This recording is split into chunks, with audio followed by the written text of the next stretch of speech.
Hey there, my name's Joe Keyport, and you're listening to the Ear Coffee Podcast.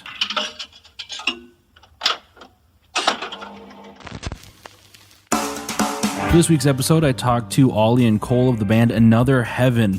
Last week, the band released their newest record, The Sorrowful Cries of Birds with Singed Feathers. We talk about creating the record amidst the pandemic, making bummer rock, and as well as Another Heaven streetwear. This conversation is one of my absolute favorites. It's Ollie and Cole of Another Heaven right here on the Ear Coffee Podcast. Gentlemen, welcome back. Yes. Thank you for having us. Yes. I was thinking about this as I was writing, I was like putting questions together. It's been 2 years, 2 releases in a pandemic since I've talked to you last, you know? Yeah, shit's a little different. Yeah. So how's it been going in the interim? Great. Sure. Let's go with that. As great as it could be? Yeah, no, just working with it, making it awesome and making the best of whatever situation we can. I think it's, even though it wasn't a fun year, we had fun. We're good. Like alive. Yeah. It's hard to complain when you're alive. Yeah. Yeah. You make good points. Yeah. Yeah, for sure. Since you're essentially, as I call them, Ear Coffee alumni, we don't need to get into the backstory of the band Another Heaven, but a question I've been asking bands as of late is just kind of, what is your log line for the band when they go, oh, cool, you're in a band, you make music. What do you tell people that, like, that one sentence or, that 2-sentence answer just to move on, I've had a few. Yeah. I guess when we came up with the genre sludge gaze, I'm still pretty proud of that. Yeah. So I still kind of rock that. The fallback forever is it's like weird rock and roll music. Yeah, I think it's like to avoid having to explain anything at any time. It's always good to just say it's like sad. It's like sad rock music. It's like a bummer. That's good. Because I guess I don't ever like responding to that question, unless it's a person I trust. Yeah. Because I feel like it's, being in a band is like, I don't know. It's always kind of a bummer. You got to be and the music certainly kind of is. So it's like, yeah, it's bummer rock. Bummer rock. That's actually good.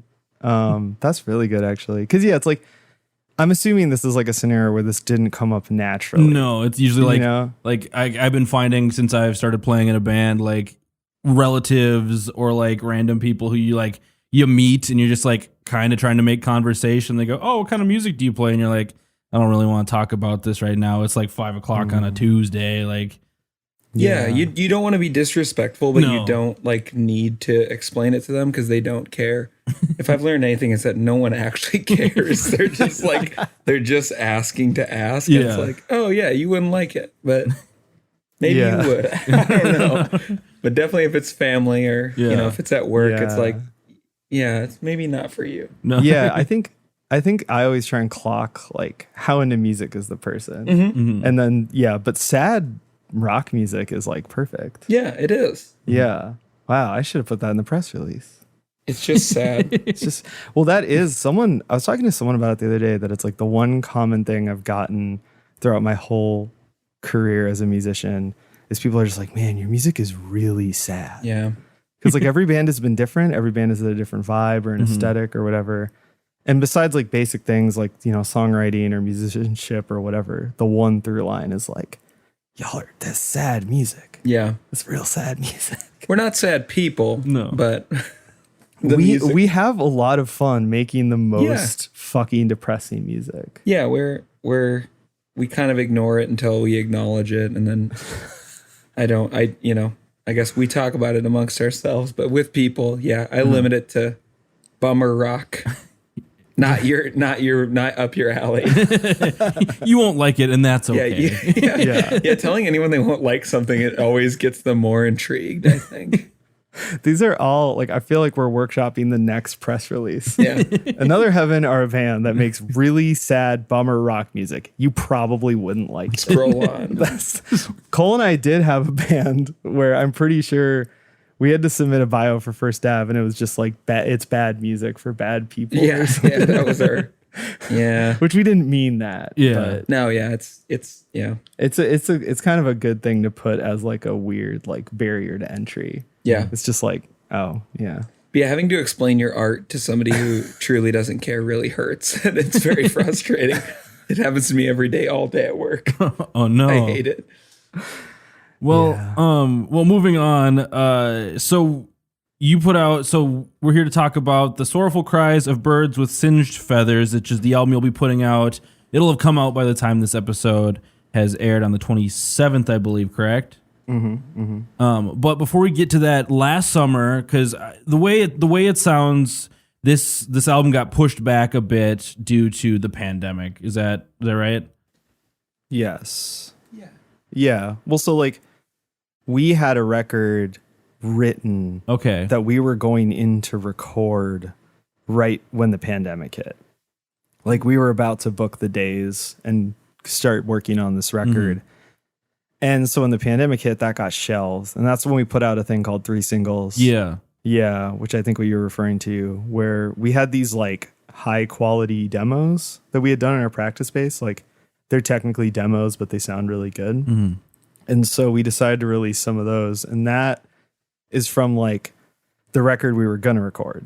So then last summer when we started getting back together a bit, you know, taking precautions and, you know, just really like, you know, being super cautious, we started working on those songs because it was like, well, we don't all need to be in the same room.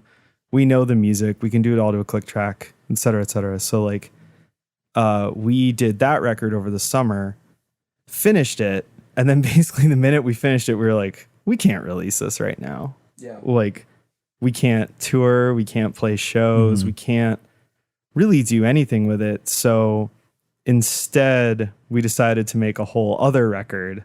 And that's the one that's coming out now. Okay. Yeah. Yeah. Which is like, when you say it out loud, is kind of insane.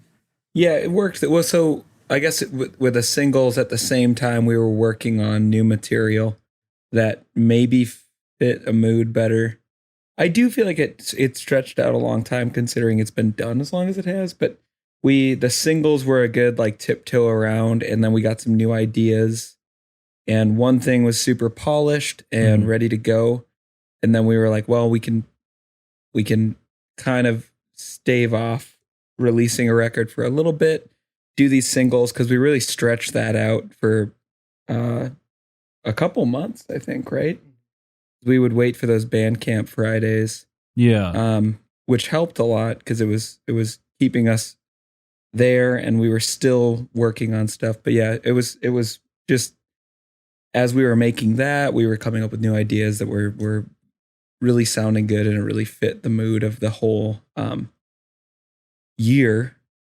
It was a really frustrating year, but we were writing really frustrated music and it was really intense and it was really fun for us. And it was a really good way to kind of like forget what was going on while also reminding ourselves like what we're going through. Everyone else is as well. We're all suffering. So. Yeah.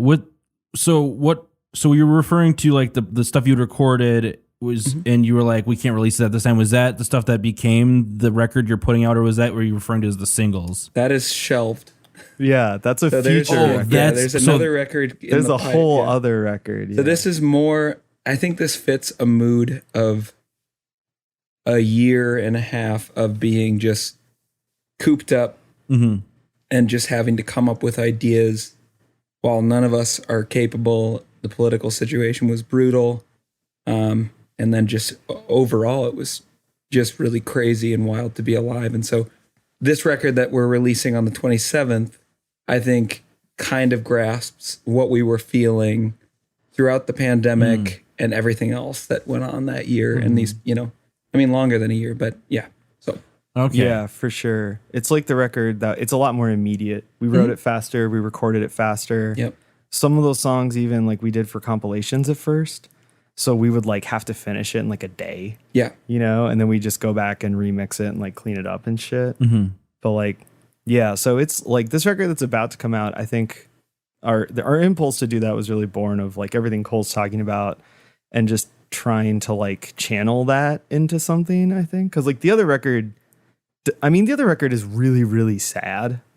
but I don't know if it really has like a 2020 vibe. Yeah, there's no urgency. Like I feel like this, we kind of felt like we needed to be creative, but it was just a lot to even go to like a practice space because I wasn't in the same room as them, and that was really frustrating.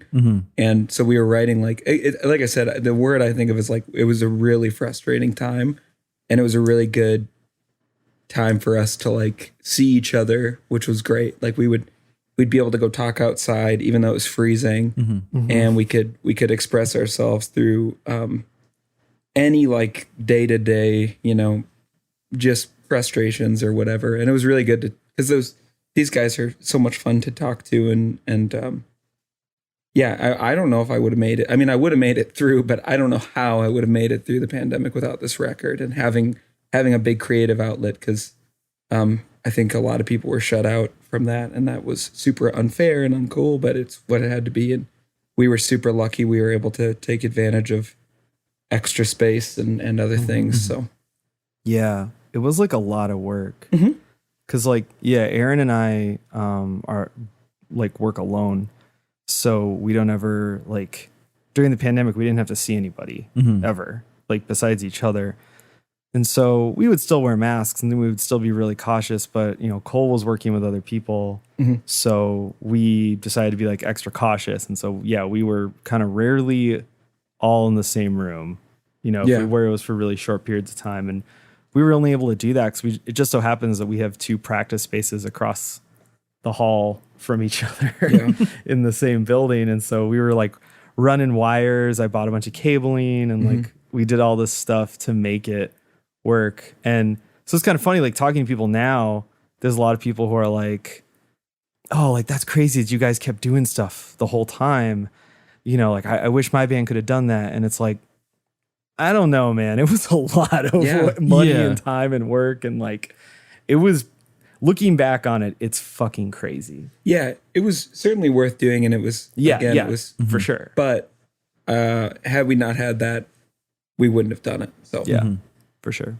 So then with that, this record being such a COVID COVID focus, but like a product of sitting or of COVID, were you writing in the room, or was it more of a like you were just like you said you and Aaron, the drummer of Another Heaven, work alone, so you were able to do probably a little more together than you and Cole. And given how collaborative Another Heaven writes, did you feel it impeded trying to work on this record, or do you think that frustration at least boosted something, whether it was like the feeling or the anger, or you know what I mean? Yeah, I think we did collaborate on a lot of we pick up on each other pretty quickly, so we'll riff on something for a little bit, and then the next week it's kind of done in a really weird way, because Aaron works so quickly, and then Ollie and Aaron having that advantage is really great. Ollie also writes lyrics really quickly, which helps us a lot because we can really crank out passionate, aggressive material, and then quickly elaborate on it. And I think something bad would happen almost daily for a while when we were working on this. It was, and by that I mean like the political situation we were in. It was like we could almost like lyrically and just emotionally like mirror those frustrations like right away. So it might be a little bit like hitting the nail on the head at times, and some of the lyrics really are. It's just like, this horrible thing happened. We can barely do anything about it because of all the shit that's going on. And it was so frustrating. And so I think the speed there maybe didn't come from like, I don't want to say pandemic. It came from just like constant oppression. And, my closest friends were just going through it so hard. And that was really frustrating. And I think Ollie can probably talk a lot more about that.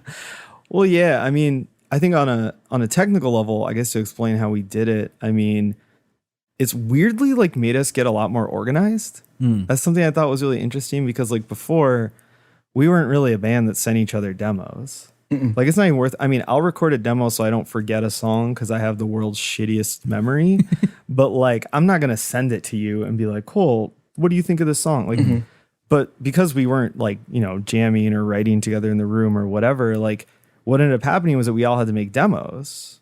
And so like we, you know, me and everyone wrote songs on this record in that form, which is why like as collaborative as the three of us have always been, like this one's even more so because it'd be like, okay, Aaron would send us a demo. I would take it, learn it on guitar, and then Aaron and I would get back together, do guitar and drums, and then Cole would come in and Cole and I would do all the guitars and bass, and then later do vocals. And most of it's done to a click track. Like it was just very, very like organized.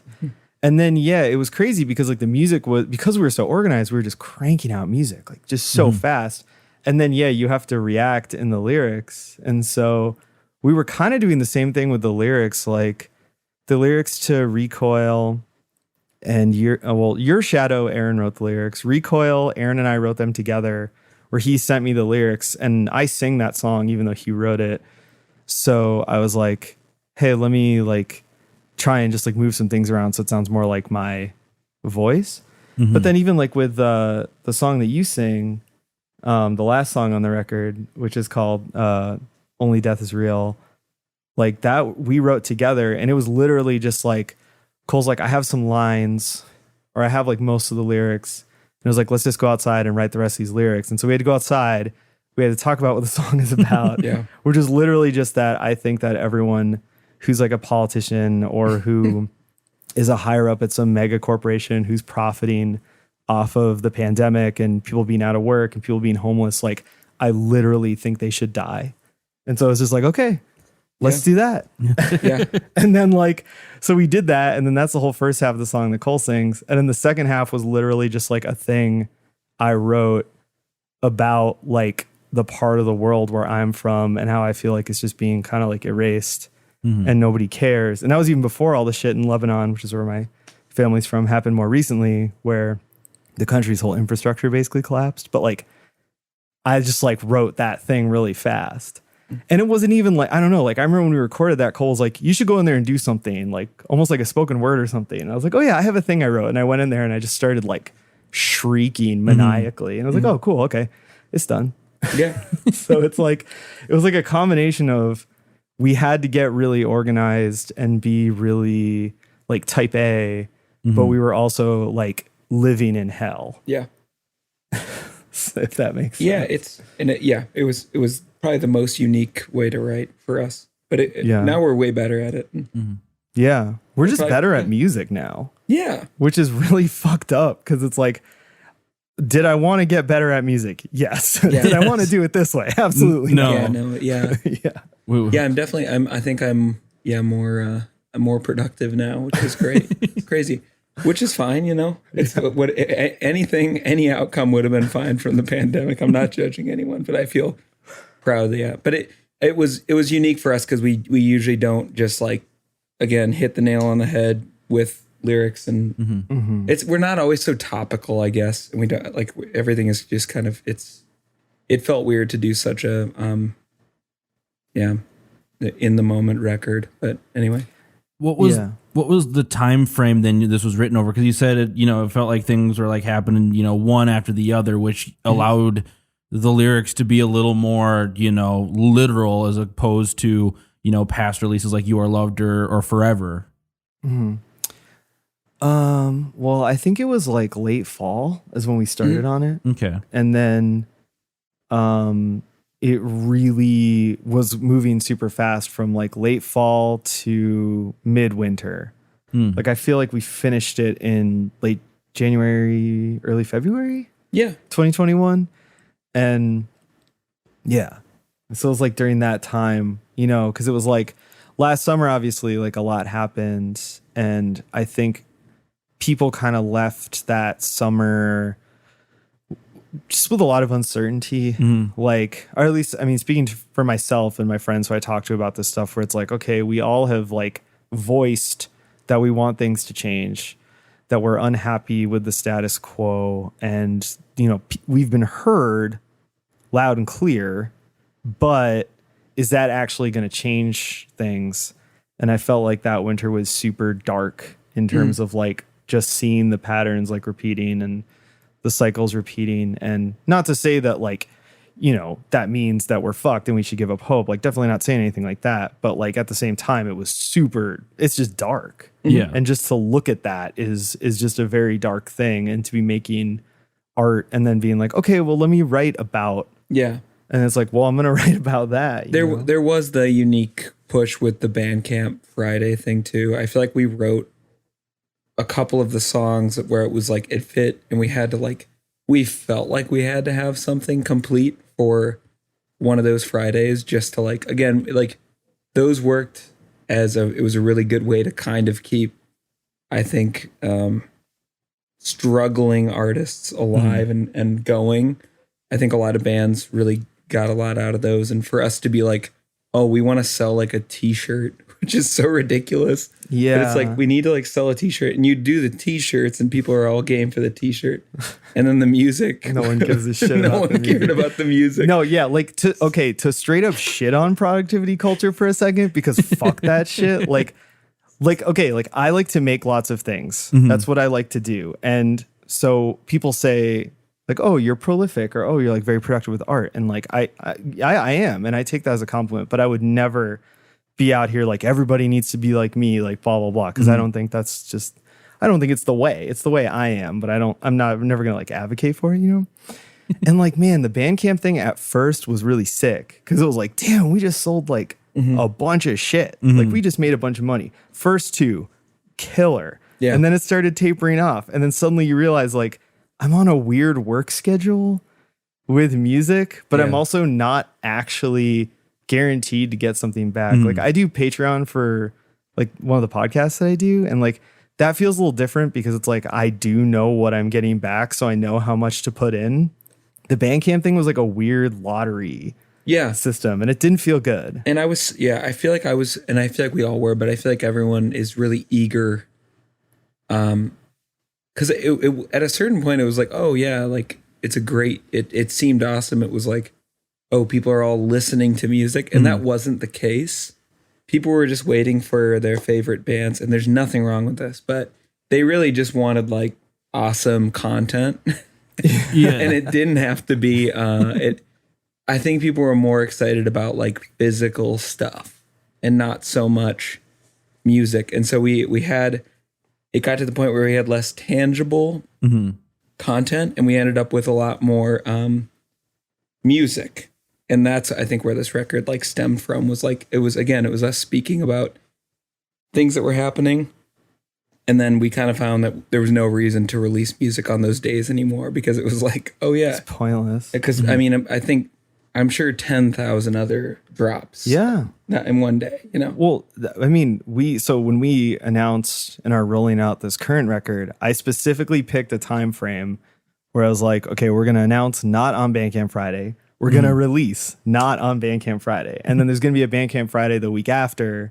So if people are like that, they can, you know, not if people are like that. Sorry, that sounded fucked up. If people like that, they can wait for that. Man, you got to sometimes watch, you know what I mean? Like how you say, I say just crazy shit all the time. I got to check myself. Anyway, point is, I specifically timed it. And then when I did that, immediately after I did it, I kind of regretted it, because I was like, oh, wait, what if fans of our music or supporters of our band really like Bandcamp Friday, and now I'm putting them in a weird predicament? So like right before we did, I was like, let me just check out this Bandcamp Friday quick. Let me just pull kind of, you know, casually pull like who's putting out music today. And it was like everybody. Yeah. Everybody puts out music. And that was like my big problem with Bandcamp Friday, was that it lost the potency because it became the day that everybody who's not on a big label puts out their music. Yeah. Because they want that little surge of money. But the real answer is the same thing that people who figured it out have been doing for years, which is just make physical things. Yeah. Because Bandcamp doesn't take money out of physical sales. It's just digital sales. And it's like, you're never going to make money off of digital music sales. You never will. We tried it. Yeah. And you don't.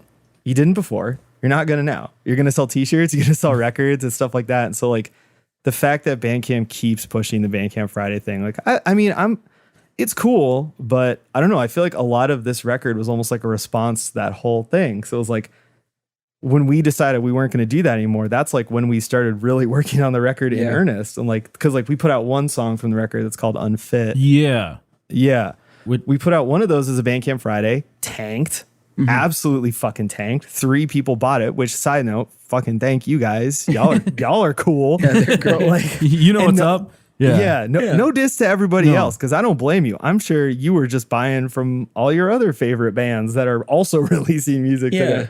But it was just like, I don't know. After that, we were just like, fuck it. Let's do another record. Let's figure out how we want to put out music. And so we recorded the record the way we wanted to. We did the content the way we wanted to. We've done the PR and the rollout the way we want to. And it's been going well. And I think that was just, to me, that was really valuable, because it's like I have all these ideas that I can spout off all day, but it's important to kind of do some research and to get your data right and to say that like, okay, now I can speak authoritatively, you know? And so that was like the whole idea. But I do feel like it was, now that I'm thinking about it, did not think about this beforehand. Now I'm getting fired up. Now that I'm thinking about it, I do feel like it was kind of a response to just like the crushing, slightly demoralizing deluge of Bandcamp Friday music. Yeah. It was a race to finish something. And Unfit, we actually didn't, in my opinion, we didn't finish that song. No. That one was one that I think we wrote in 2 days. And I think it was complete in 2 days. And we did, so for the record, we did go back and we had to redo Everything. a lot of that. Yeah. Okay. I was wondering.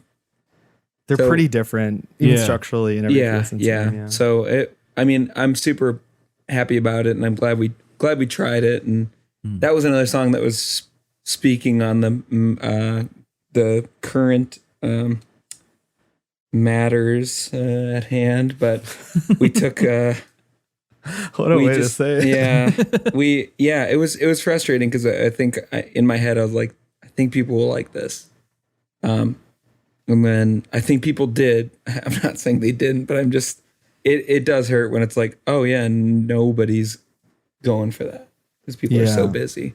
I think we'll release this album and Kanye West is gonna drop Donda on the same day. Yeah. See, that's what we got the pre-sales already, though. Yeah, so. exactly. Yep. You're at least covered there a little bit. You know, we don't have to worry about Donda. Yeah. I'd completely forgotten that Unfit was released as a Bandcamp Friday, because when I got to that song on the record, I was having such like deja vu, because I was like, I've heard this song before, and I have no fucking clue where. And I went through the EP, like You Are Loved and Forever. I was like, it's not a rework of that. It wasn't on Spotify. And then I had to I went into your Bandcamp, and then I looked up the old last year Ear Coffee post, and I found it was from there. And I was like, oh, okay, that makes sense. Yeah. Yeah, it's weird, man. Like, I really feel like, another thing that happened with the pandemic is that I think it made everybody rethink how you release music and how you produce music and all that kind of stuff, because it's like suddenly you realize that's actually a really important part of being in a band, especially if you don't have management, if you are your own management, then that's actually an aspect of the music. And you kind of realize that that affects how many people are going to hear it. That affects who's going to hear it. That affects how much buzz, for lack of a better term, you can generate off of it and all that shit. And for us, we're not a big band, but this tiny, tiny group of people who like us really like us. Yeah. And so it's always nice, because I can literally just ask people what do you want? And they'll just tell me, and it's oh, sick. Okay. Well, the market research is very easy. Very simple. And so it's just interesting to do that and to see what people say. And you kind of realize that it's oh yeah, this is actually an important element of it. And I should have known, because when we were in Hollow Boys, we didn't do any streaming at all. It was Bandcamp only, vinyl only. And then, people would come up to us at shows, or come up to me at least, and be like, you need to be on Spotify. You need to be on Spotify. And I was like, fuck Spotify. Fuck that shit. But then later you realize that it's well, you're not going to make money off of digital music anyway. It's basically just a social media site that people like to use for music. I don't know. If you guys want it, have it. You know what I mean? And especially if you're going to come and buy a t-shirt, khalas, man, it's all good. Have it. I need to sell my t-shirts. Buy my t-shirts. Yeah, exactly. We're t-shirt salesmen. We're big t-shirt guys. We've sold more t-shirts than records for sure. T-shirts are cool though, and our drummer is a t-shirt printer. Yeah, shout out. Yeah, shout out Front Runner Screen Printing. Front Runner Screen Printing. Also, shout out to all the people who wear our shirt who have never heard our band, because I think that's sick. I think that rocks. Is that like a large like section of people who bought merch that just likes the design? Or I mean, so I have a friend who does like our music quite a bit, and him and I played music together growing up. He's one of my besties. I got many besties. I love all my best friends. But it's to the point where he like makes a joke about every tee design, and he's like, "Oh, my new Another Heaven streetwear," because we've gotten so into the like long sleeve, the crazy like confusing prints that, in my opinion, they look great. It's very charming. Aaron just designed one.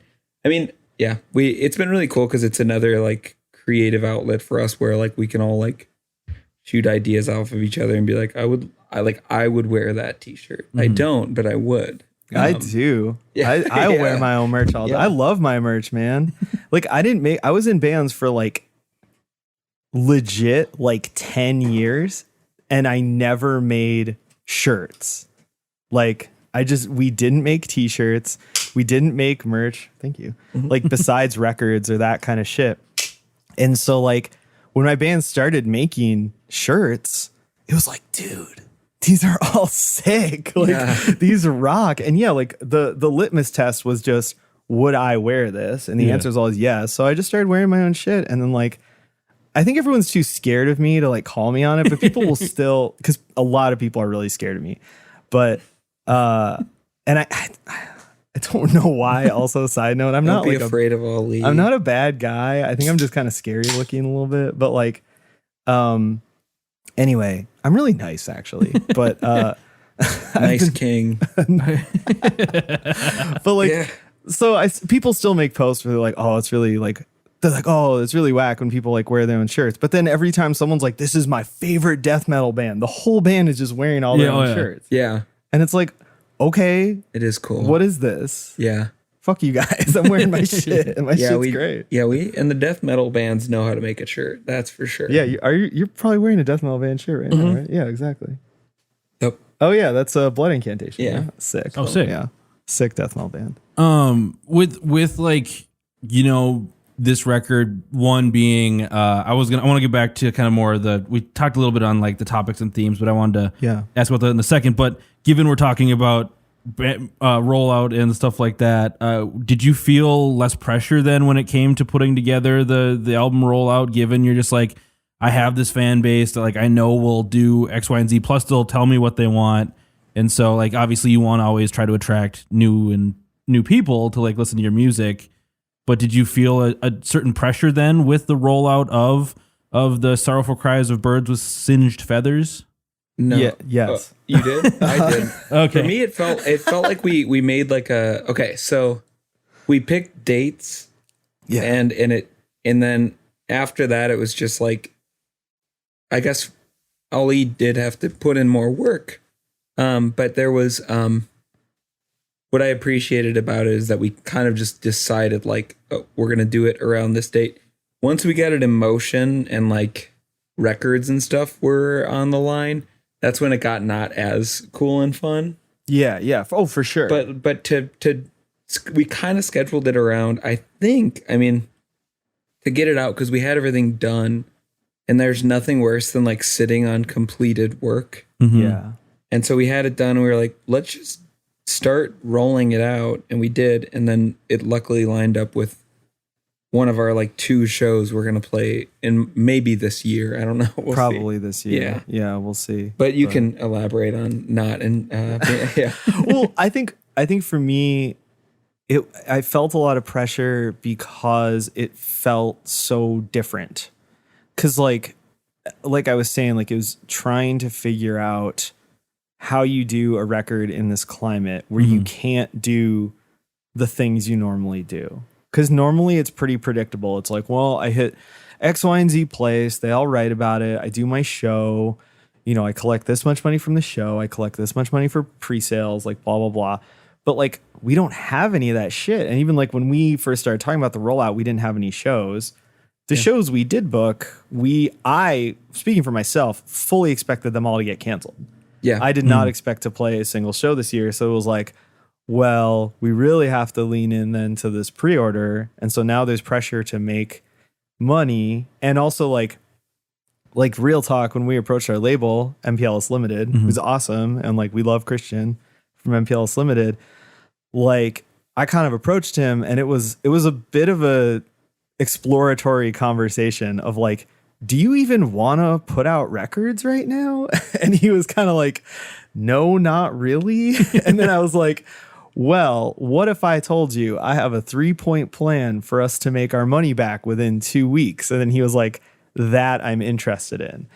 And I mean, I wasn't talking out of my ass, but the minute that he agreed to it, I was like, am I talking out of my ass? And so it's like, I felt pressure, and then it's like, yeah, it's all unpredictable. It's a weird market. Everything's different. So I feel a lot better now that I've pretty much hit all the like small goals that I had. And then once the record's out in the world, I can start trying to hit bigger things, like trying to get more press and like, trying to do different things that we want to do. We're going to record, and hopefully, given everybody's health is good and all that, try and just keep recording more shows. Like we put out a live set today. Yep. That's on the website, Scene Point Blank. And that was something we shot back in March. And like, we're going to keep doing stuff like that, but with higher production value. Cause we like bought cameras and shit. Yeah. So like, we're going to keep doing shit like that. And so, yeah, we are more in like the fun phase of it, but that last 2 weeks were kind of stressful. Yeah, stressful, but it's still fun, and it's a little easier. Not booking the show, not having to tour. I would not want to tour right now, and I do feel for the people that are having to like work through that. I do think you can totally safely play shows, and our two are safe, but it is kind of weird because even I think a week ago, Ollie and I both kind of said like, I kind of regret booking shows. Oh, I super agree. Yeah, and because the work now that goes into that is even kind of worse, because it's like we could have avoided, I guess, fanning any flame, and hopefully nothing comes of any of them. And I think fingers crossed, everything will be fine. But yeah, it's like we played one show. It was more or less a private event, which I was like, okay, I felt good about that. Both shows we booked are masks mandatory, vaccine mandatory. You cannot come off the street and talk to me about 5G Joe Rogan bullshit. And like, so that was all cool. But then it was like, yeah, just that hit me like a truck, that it's like, okay, I have to get tested before. Yeah. I have to get tested after. At the show, I have to keep an eye out on another thing. Just kind of like, and like that show we played was great. Everyone was super respectful, but it was also like a pretty young with it crowd. Yeah. And so like, I'm kind of like curious if it's like, well, if you play a bigger venue, it's not going to be that crowd. Right. Like, and like, that was a cool crowd. Like I was probably not cool enough to be in that crowd. Yeah, it was that was lucky for us, I guess. And it was a great show. Mask on crowd. Mask on crowd. Yeah. Great show. And people dug us, and it was awesome. But it was just like, there's a lot of work. Yeah, I wouldn't want to do a tour, I think, because I think a lot of people are requiring the mask, and it's really frustrating to like explain to a person like what everyone else has been saying for over a year now. It's like, where you have to wear a mask, and they don't understand why. Yeah. I have to do it at work all the time. It drives me nuts because it's like people don't get it. They have their weird opinions about it, and like our opinion is just like, oh, better safe than sorry, I guess. Like, I just don't want to hurt somebody else, I mean, I know I'm healthy and I'd be okay, but I don't know who goes to see, their sick parents or whatever.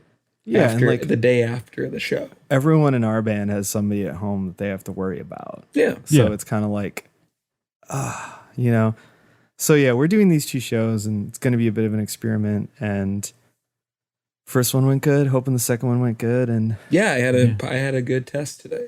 Yeah, nice. I took a test this morning. Oh yeah. Had a good Had a test. good positive test. A very positive No, experience. no, it was negative. Yeah. Oh, sorry. Yeah. It was a positive experience getting a negative test. Yeah, exactly. There you go.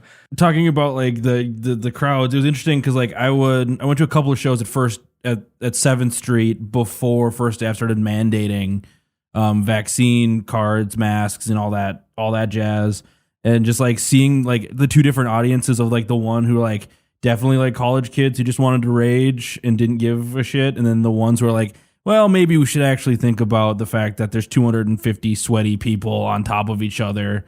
It was just very strange, and kind of glad that people kind of quickly at least seemed to get with the program as soon as First Staff was like, hey man, you gotta do something.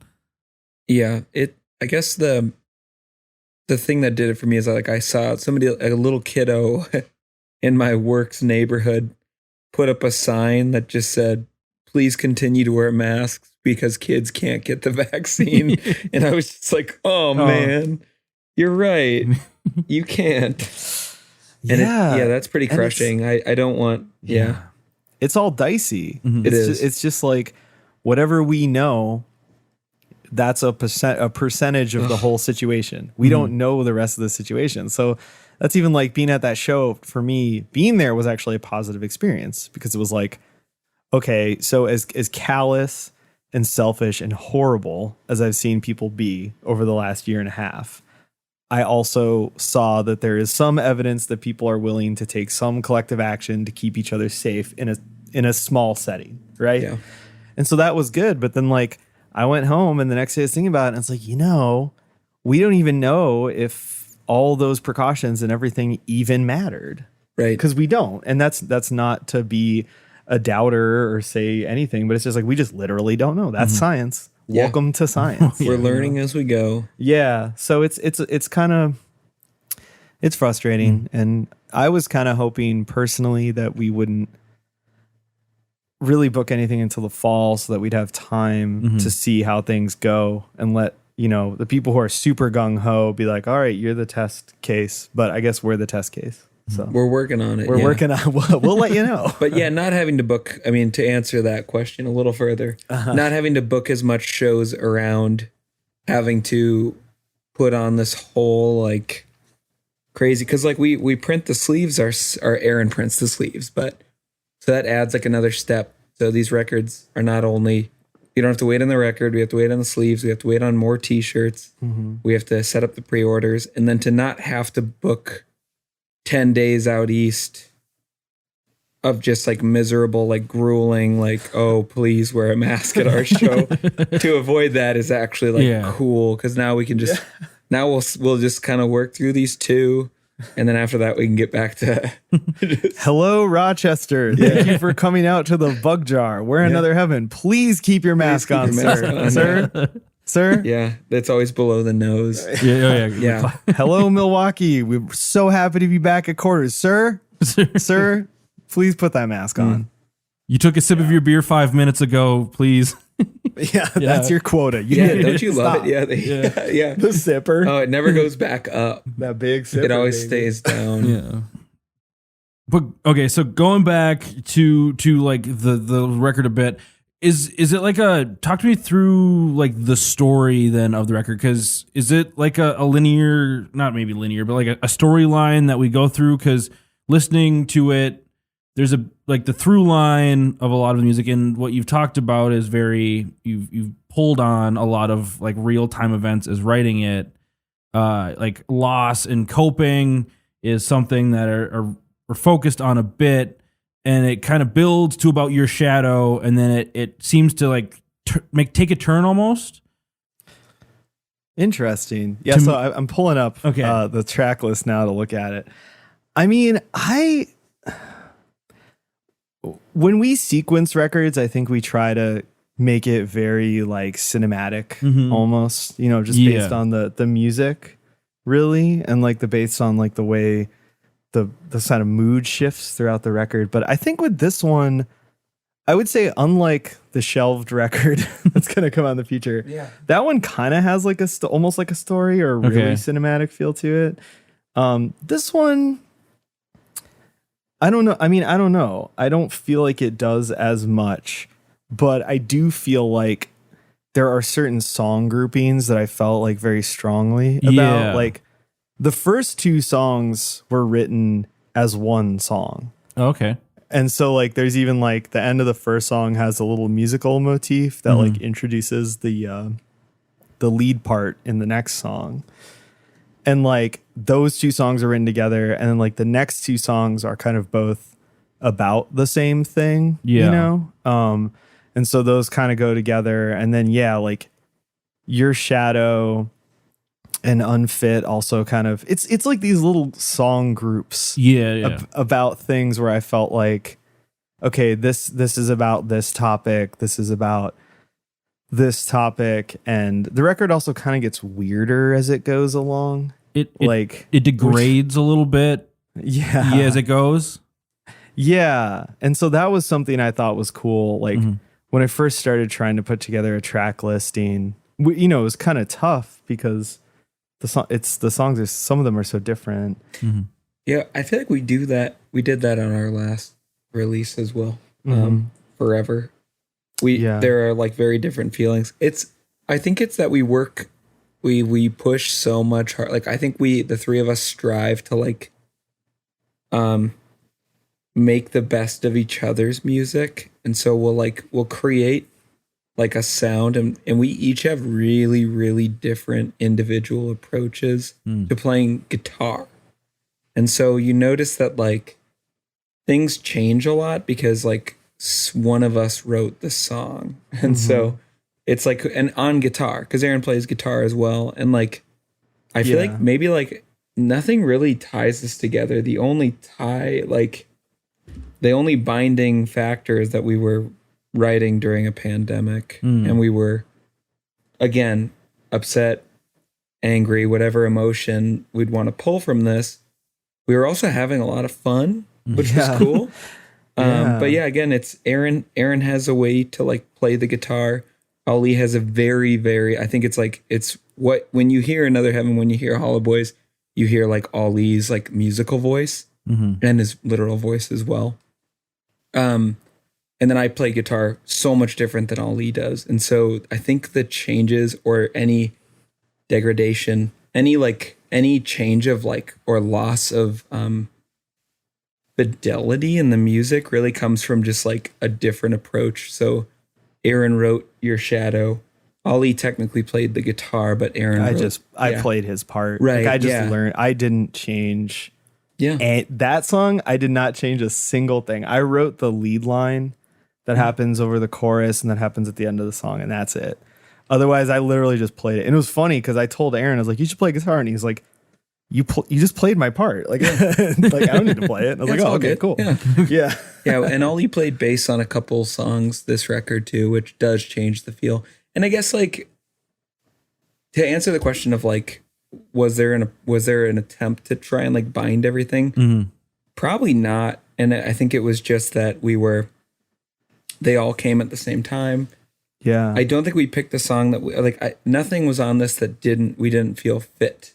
Yeah. And I think we added a song. We added a song right at the end. Yeah. There's a song called Riven that was one that we did for a compilation that was not supposed to be on the record. Yeah. And then we were talking about it and Cole was like, that song's on the record. Yeah. And I was like, no, it's not on the record. And he's like, what? No, that song's on the record. It's gotta be, yeah. And then like literally 10 minutes later, I was like, okay, I did anher edit with that song on the record. Yep. Yeah, it's so, I guess, yeah, that's my opinion and my feeling is that it really was the first time we ever like explored trying to hear new voices in our music, because Aaron's voice is on this record and he has a super, super awesome and unique and just like, he's like the driving force of our band, and to hear his actual like singing voice really meant a lot to us. Yeah, I was so fucking psyched because like, you know, I met Aaron. Well, technically, I already told the story. I met him at the first show I ever played. It's in the other episode, I think, whatever. Yeah. But then like when I met Aaron again, and I didn't remember that, and I only put it together much later. when I met Aaron again, it's because I recorded his band Diver Dress. Okay. And I think Diver Dress is like the best band like ever. Like I just think that band is so fucking good. And then after Diver Dress, and he's been in a ton of bands, but like after Diver Dress, his project he started was called Black Sam Malone. And like that band also is just insane. And like the way that we ended up with the song Your Shadow and him singing it was that he sent me a bunch of demos for that because that band broke up. They were about to break up before the pandemic. And then like their last show got canceled because of the pandemic. And so they just broke up. And he had said like, hey, you know, because we do work trade all the time. Like I'll mix and master stuff for him or record stuff for him. And then he'll like do printing for me. And we had just been kind of talking about that. And he's like, hey, I have some demos. Can you just like mix and master them for me? I'll probably put them out as like the last, you know, Black Sam Malone release. And I was like, sure. And he sent them to me. And there was one song on that I was like, dude, this fucking song. Yeah. Like, and then I was like, you know, if you like totally release this, whatever, but if you'd want to do this as Another Heaven, like I would absolutely love that. And so, yeah, he wanted to do it and we did it. And yeah, like when we did that song, like he wrote another song called Recoil that I felt like it would make more sense if I sang it. And he was totally like, yeah, go ahead, sing it. But with Your Shadow is like, that's, you gotta sing that song. Yeah. No one else can sing that song, you know? So yeah, maybe the theme is like new beginnings, or I don't know. Yeah. No, I feel like there is a theme on the record. You know, there is, the overall theme is like humanity is in a very bad place. And that's where like the title of the record comes from. Is I was reading this book and they were talking about this like military observation base they had built that just killed all the wildlife around it. And so I kind of paraphrased a line from that book as the title of that record. And so I feel like that really encapsulates the feeling. And that's been what a lot of our music has been about. Cause like I would say like around the time Another Heaven started, you know, like late 2016, early 2017, I really started to feel like humanity has fucked everything up and the earth is dying. And so I feel like, to me, the pandemic felt like a really natural step in human history because it's like we have fucked everything so much that like now we have this horrendous pandemic just ripping through the earth and like we have all this inequality and people are literally having to like fight for their lives against the pandemic and also against the police and against the government and against like corporations like Amazon and all this fucking bullshit all at the same time. And so, you know, I feel like these songs, like you said, they're very immediate, very like just really frustrated, like anguished kind of like statement about all those things. And so I feel like that mood or that theme like carries over every song. Oh, really. Absolutely. Yeah. But then I think in terms of the structuring of the record and the way things are put together, I feel like we almost pushed against what we normally do, where we try to make it super cinematic and super like story-ish, not like concept albums, but it has this very like flow to it. This time it was like, let me just make you a mixtape of all my fucking problems. Yeah. Yeah. You know what I mean? Of just the last year, or not the last. I mean, it is just, we live it every day and we all do. And everyone is really suffering right now. But I guess, yeah, I'm one thing I take from this album is musically, it's very exciting because it was the first time we got to all explore each other's nuanced musical approach. And also each other's just life struggles and opinions and thoughts. And we talked a bunch and it was really cool for us to have each other during this. And so, yeah, it was a cool. Yeah. Cool we were outlet. always talking about everything. Yeah. Everything that was going on and everything. And so it helped. Yeah. The mood was, you know, somber. Yeah. I mean, yeah, because that was the thing is we'd always be running outside to get air, you know, like go outside so you can take off your mask and get some fresh air and shit. And like, it was just like you're saying every day you're just like, oh, did you guys see this happened? Yeah. I was like, fuck. Or like, I remember that like when we shot that live set that came out, like one of the days there was like a police shooting.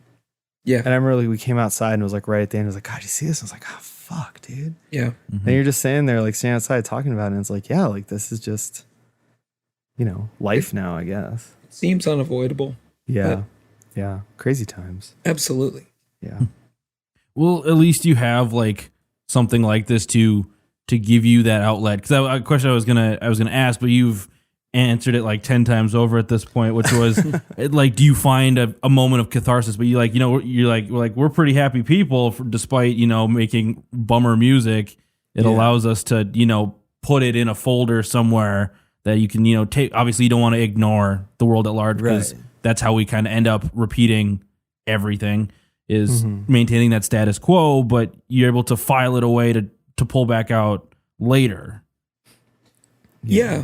And if I even dig further into like Ali's personal catalog, and if I can Ali, I gotta because he's really good at speaking about life experiences and stuff. And sometimes I'll just like outwardly acknowledge that something is like horrible to listen to, even though I love it. And so there's something on this record at the end of Burner that is like, in my opinion, like heart-wrenching. That's the last song on the record. Yeah. Yeah. We call it something. We call it Burner. Sorry. Yeah, it's called Only Death Is Real, but we never, the song titles are never final for us. Yeah, we change them later. So anyway, last song on the record. Yes, last song on the record. And Ollie has done this a couple times for me, like and playing music with him, is that it's, we're like funny, and sometimes that maybe even hurts more because it's like I don't get to acknowledge maybe like real pain, I can't just say like, because for us recording that, it was like I was like, that was amazing. And then because it was one take, and thinking about it, and when I do acknowledge it and when I talk about it, it's like, yeah, that's the saddest thing I've ever heard come out of Ollie's mouth. And it's like, that's brutal for me. And but at the same time, it's also, we get a lot out of it because it's like, oh yeah, that's everything. That's like, that's this band. We're like, we're honest. We're upset. We're mad at the world, but we're happy people. We care about people. We care about bettering our community, bettering the world. We don't want to like, just, I don't want to take like the horrible, like, narcissistic approach and just be terrible, So if anyone were to ever ask me, like, do you think that way? Yeah, sure, we do. But like, we care more about humanity. And so there's always so much like passion. And so, yeah, it's tough to be silly. And then also sometimes like you start to ignore like these very powerful moments. And so credit to Ollie for bottling those emotions up and then letting them out. But that's what I was talking about earlier, where it's like at the end of the last song, I do this like monologue, and that was like a thing I had written that I had just been, and it's just a feeling I've been carrying around forever. Yeah, and just letting it out was like super insane. And I think what you're saying is spot on, where it's like, like you're acknowledging everything that's wrong in the world, and you're just being real about it. Critical. It's out of love. Like you're not trying to be because I hate that nihilistic, noise rock metal guy thing. That's like Rick and Morty. We're all fucked. Like bleh, I hate that shit. So cringy. It's so fucking cringy. But it's also like, I also felt, to be super real and probably have some people get mad at me, is that like, I felt like there were a lot of bands that just did not say shit about everything that happened in Minneapolis over that whole time. And I will never look at those people the same. It's like, did you fucking live here? Did you see this shit? Like, and not saying that you need to take like other people's trauma and make it all about yourself, but just like acknowledge. Yeah. Acknowledge. And it's like, it was just so crazy that like right when shows started booking again in 2021, I looked a little bit sideways at some of those shows where it's like, right now, really? At this place that's right by like where all this shit went down? And I don't know. It was just like, it reinforced all of my views about how we make art, where it's like, we're not perfect. We don't have all the answers. I'm not saying we're these geniuses that do everything right, but like, just be real about shit. Just acknowledge shit. Yeah. You know, that's it. I just have a few questions left here, which I know we just got done talking about shows and trying to be safe. Do you have like an official release show then booked for this record, or is it just more you're just kind of doing what you can and keeping with more the digital side of it? Yeah, well, we don't have. Well, yeah, we're doing like a digital release show, and so we're gonna go shoot that early next month. Everyone who buys the record, I haven't said this anywhere yet. This is a scoop. Everyone who buys the record gets a little code, like a little link to watch it when it goes live, which I think should be like mid-September. Okay. And then sometime after that, I'll publish it everywhere. But you know, the people who buy the record around this time kind of get the first look at that. So that's like our release show, and we're doing something really cool for that. Yeah. I don't really want to say what it is yet because We'll hang out for a minute on that. yeah, we'll wait because it's kind of weird.